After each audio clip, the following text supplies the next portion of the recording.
विपक्षी दलों के गठबंधन इंडिया के तहत 2024 लोकसभा चुनाव के लिए देश भर में बीजेपी के खिलाफ रणनीति बनाई जा रही है। इसके तहत एक सीट एक उम्मीदवार के फॉर्मूले पर भी काम हो रहा है, यानी जिस सीट पर बीजेपी उम्मीदवार उतरेगा उस पर विपक्ष की तरफ से भी एक उम्मीदवार होगा। लेकिन अब पश्चिम बंगाल में ये फॉर्मूला टूटता हुआ नजर आ रहा है। यहाँ भारतीय कम्युनिस्ट पार्टी मार्क्सवादी की केंद्रीय समिति ने अपनी पश्चिम बंगाल इकाई को 2024 के लोकसभा चुनाव में तृणमूल कांग्रेस के खिलाफ उम्मीदवार उतारने की इजाजत दी है, जिसे विपक्षी एकता के लिए एक बड़ा झटका माना जा रहा है। एक अंग्रेजी अखबार ने CPIM के एक वरिष्ठ नेता के हवाले से अपनी रिपोर्ट में बताया है कि पार्टी महासचिव सीताराम येचुरी ने दिल्ली में हुई 3 दिवसीय बैठक के बाद केंद्रीय समिति के सदस्यों से कहा कि बंगाल में जमीनी हकीकत बाकी राज्यों से काफी अलग है।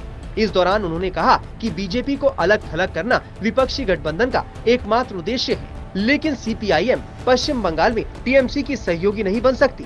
ममता बनर्जी की गढ़ पश्चिम बंगाल में बीजेपी सेंधमारी की कोशिश लगातार करती आई है। 2019 के चुनाव में इस बात का एक उदाहरण देखने को मिला था। अब बीजेपी ने 2024 में पश्चिम बंगाल की 42 लोकसभा सीटों में से 35 सीटें जीतने का लक्ष्य रखा है, यानी 2019 के मुकाबले बीजेपी 18 सीटें ज्यादा जीतने का दावा कर रही है। अंग्रेजी अखबार की रिपोर्ट में CPIM पोलित ब्यूरो सदस्य और बंगाल राज्य सचिव मोहम्मद सलीम के हवाले से बताया गया है कि बीजेपी पश्चिम बंगाल में TMC विरोधी वोटों को सीधे अपने पाले में लाने की कोशिश कर रही है, लेकिन हम लोग ऐसा नहीं होने देंगे।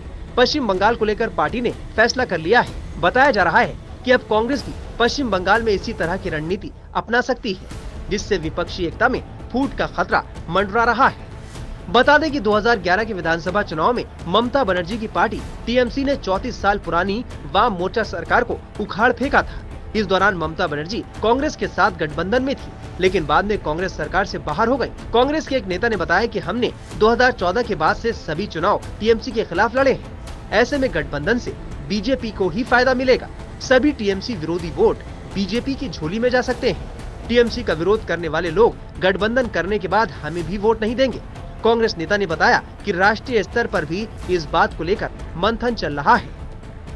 टाइम्स नाउ भारत डिजिटल की रिपोर्ट।